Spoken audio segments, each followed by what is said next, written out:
बिस्मिल्लाहिर्रहमानिर्रहीम बिस्मिल्लाहिर्रहमानिर्रहीम। कामरान शहजाद सिद्दीकी आपसे मुखातिब और मिसाली घराने की खुसूसियात के चौथे पार्ट के साथ आज मैं आपसे गुफ्तगू करूँगा। हमने पहले दो पार्ट्स में मर्द की ज़िम्मेदारियों और खिसलतों के बारे में ज़िक्र किया था। तीसरे पार्ट में हमने ख़ातून खाना के हवाले से गुफ्तगू की। अगरचे इस मौजू पर तो बहुत सारी गुफ्तगू हो सकती है, लेकिन हम इसको ब्रीफ इसलिए करेंगे कि लोगों का टाइम भी कम से कम लगे और उनको मालूमात जो है वो ज़्यादा से ज़्यादा फराहम हो सके। तो आज चौथा पार्ट जो है वो मैं एक नए अंदाज में आपसे गुफ्तगू करने की कोशिश करूँगा। हमारे माशरे में जो जितने भी घराने कसरत से हमारे घराने नाकामी की तरफ जा रहे हैं, कहीं पे मर्द का मिजाज, कहीं पे औरत का मिजाज जो है वो मसाइल को बढ़ा देता है और घर अपने अख्ताम को पहुंच जाता है और बच्चों की परवरिश अधूरी रह जाती है।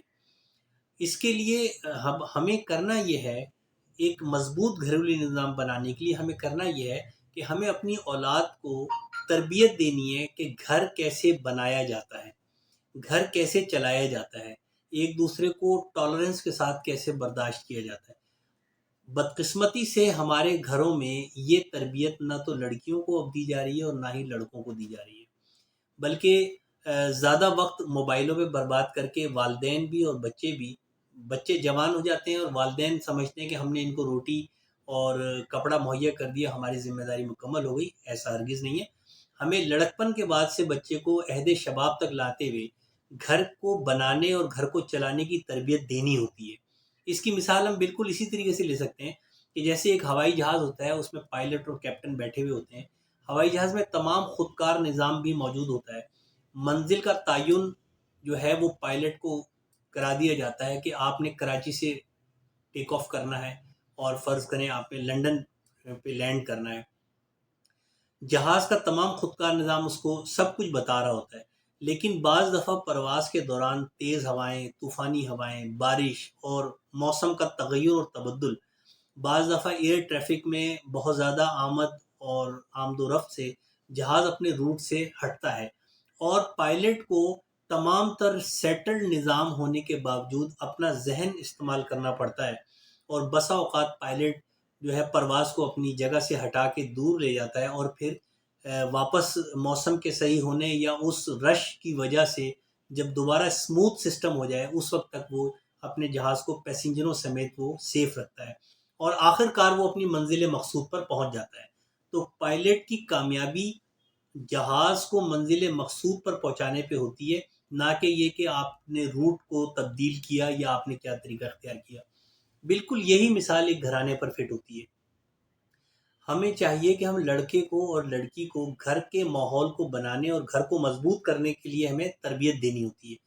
हमारे यहाँ ये होता है कि हम लड़के को तो ये सिखाते हैं कि बस आप कमा के ले आएंगे और आपकी जिम्मेदारी ख़त्म, और लड़की को ये सिखाते हैं कि तुम औरत जो हो मर्द के बराबर हो, अगर मर्द कुछ कर रहा है तो तुमने भी वही कुछ करना है, तुम्हारा ये पूरा राइट है।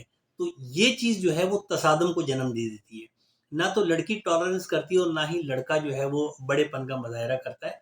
हमें तरबियत देनी है कि जब आपने शादी कर ली तो देखें, आइडियलिज्म का कोई कॉन्सेप्ट होता नहीं है फिजिकली, तो आपको गिव एंड टेक करना होता है। शादी दरअसल एक सोशल कॉन्ट्रैक्ट है और उसमें 100% आपकी मर्जी पूरी नहीं होती, तो आपको गिव एंड टेक करना होता है। कुछ चीज़ें आपने छोड़नी होती हैं, कुछ चीज़ें आपने अडॉप्ट करनी होती हैं।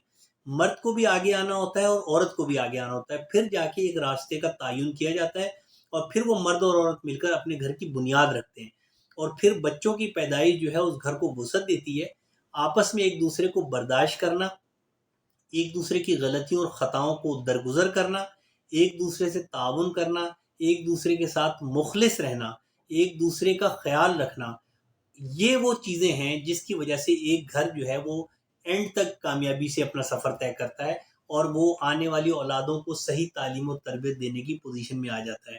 जैसे मैंने आपको एक जहाज़ की मिसाल दी, बिल्कुल इसी तरीके से जैसे कैप्टन को अपने रास्ते और अपनी मंजिल का पता होता है, इसी तरीके से मियाँ बीवी को भी शादी के मकसद का पता होना चाहिए कि हम शादी क्यों कर रहे हैं। निकाह जो है वो औलाद की पैदाइश और उनकी परवरिश जो है वो निकाह का सही समर होता है। अगर हमारे अंदर बर्दाश्त नहीं होगी, अगर हम ये समझेंगे कि मेरी बीवी बिल्कुल मेरे जैसी हो जाए, तो ये भी नामुमकिन है। اور اگر بیوی یہ سمجھے کہ میرا شوہر بالکل میرے باتوں پر آ جائے تو یہ بھی ناممکن چیز ہے. ہمیں دونوں کی اچھی چیزوں کو، یعنی شوہر کو چاہیے وہ بیوی کی اچھی چیزوں کو اڈاپٹ کرے اور فالو کرے، اسی طریقے سے بیوی کو بھی یہ چاہیے کہ شوہر کے صحیح احکامات اور صحیح عادتوں کو اڈاپٹ بھی کرے اور اس کو گھر پہ امپوز کرے، تاکہ گھر جو ہے وہ جنت کا گہوارہ بن جائے، گھر ایک خوبصورت معاشرتی اکائی بن جائے جس میں بچوں کی پرورش والدین کی یکسوئی سوچ کے مطابق پروان چڑھے.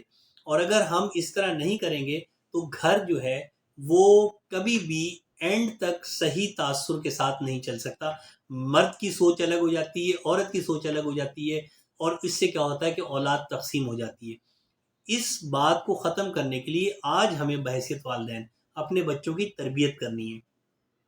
ہمیں اپنے بچوں کو یہ چیزیں سکھانی ہے، بتانی ہے. ہمیں اپنے بچوں کو ٹائم دینا ہے، مرد کو بھی اور عورت کو بھی، کہ آپ نے اپنی عملی زندگی میں بچوں کیا کرنا ہے، آپ نے اپنی پڑھائی پر کیسے فوکس کرنا ہے، آپ نے اپنے انٹرنیٹ اور موبائل کو کتنا ٹائم دینا ہے، اور آپ نے اپنے آؤٹ ڈور ایکٹیویٹیز کو کتنا ٹائم دینا ہے، آپ نے بک ریڈنگ پر کتنا ٹائم دینا ہے، آپ نے نمازوں کی کس طریقے سے پابندی کرنی ہے، آپ نے قرآن کریم کو کیسے روزانہ پڑھنا ہے اور تھوڑا تھوڑا سمجھنے کی کوشش کرنی ہے. یہ کام والدین کا جوائنٹلی ورک ہے جو وہ اپنے بچوں کو بتائیں. اس کے بعد جب بچہ جوان ہونے لگے تو اس کو اس کا پروفیشن اڈاپٹ کرنے میں اس کو گائیڈ کریں کہ اس کا رجحان کس طرف جا رہا ہے، وہ کس لائن پہ جانا چاہتا ہے، اس لائن پہ اس کو سپورٹ کریں.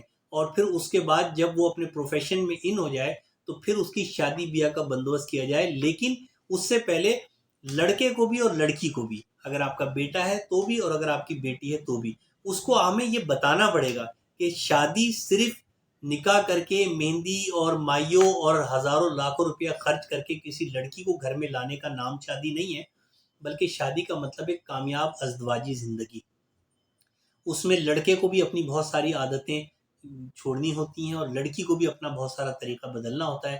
دونوں میں انڈرسٹینڈنگ ہونی چاہیے، اور گھر اپنے اینڈ تک کامیابی کا سفر طے کرے گا تو ہم کہیں گے کہ اس گھر کا مرد بھی ایک کامیاب انسان ہے اور اس گھر کی عورت بھی ایک کامیاب خاتون ہے. جب ہم یہ تربیت آج سے شروع کریں گے ہم بحیثیت والدین، تب جا کے ہم یہ توقع کریں گے کہ ہماری نئی نسل جو ہے وہ ایک مضبوط معاشرتی عوامل کے ساتھ جو ہے گھر کی بنیاد رکھے گی اور اپنی اگلی نسل کی تربیت صحیح طریقے سے کر سکے گی. ہمیں جدید دنیا کی ٹیکنالوجی کو اڈاپٹ بھی کرنا ہے، اس سے فائدہ بھی اٹھانا ہے، لیکن اس میں بلا جواز اپنا وقت ضائع کر کے اپنی خاندانی اکائی کو تباہ نہیں کرنا. یہ بہت اہم بات ہے. ہمیں ان تمام چیزوں کو بیلنس لے کے چلنا پڑے گا اگر ہم یہ دعویٰ کرتے ہیں کہ ہم ایک کامیاب والدین ہیں، وگرنہ ہماری جو اکائی ہے معاشرے کی اس کا شیرازہ بکھرتا چلا جائے گا اور لاسٹلی معاشرہ بالکل ختم ہو جائے گا. آج کی یہ کوشش ہمارے آنے والے سالوں میں ہماری کامیابی کی نوید ہوگی. مجھے امید ہے کہ ہم والدین اپنی اولاد کے ساتھ ٹائم گزار کے اپنی اولاد کی صحیح تربیت کرنے کی کوشش کریں گے. ان کو اپنی شادی شدہ زندگی گزارنے کا طریقہ ہم نے ابھی دینا ہے. یہ نہیں کہ وہ بچہ خود شادی کرے اور اس کے بعد جو ہے خود ہی دھکے کھا کے سیکھے، ایک گھر توڑ کے دوسرا گھر توڑ کے. ایسا نہیں، ایسا ہرگز نہیں ہے. بچہ پہلی شادی جب کرے اس کو کامیاب زندگی گزارے، اس کی اولاد کی صحیح تربیت ہو، میاں بیوی میں آپس میں تعاون ہو، ایک دوسرے سے جو ہے وہ کوارڈینیشن ان کا بڑا اچھا بن جائے تو وہ کامیاب زندگی گزار سکتے ہیں. اور اس چیز پہ ہمیں آج فوکس کرنا ہے. اگر ہم آج اپنے بچوں کو یہ تربیت نہیں دیں گے تو کل ہم اپنے معاشرے کو تباہ ہوتے ہوئے دیکھیں گے. مجھے امید ہے کہ آپ کو یہ ویڈیو پسند آئی ہوگی. اگر آپ کو یہ ویڈیو پسند آئی اور آپ بھی یہ چاہتے ہیں کہ معاشرے میں ہماری اگلی نسل جو ہے بہتر زندگی گزارے تو برائے کرم ہمارے چینل کو سبسکرائب کیجئے، بیل آئیکن کو کلک کیجئے. ہماری اس ویڈیو کو اپنے دوستوں میں، اپنے گروپس میں، اپنے رشتہ داروں میں اس کو شیئر بھی کیجئے اور ہمیں اپنے قیمتی کامنٹ سے آگاہ کر کے شکریہ کا موقع دیں. بہت شکریہ.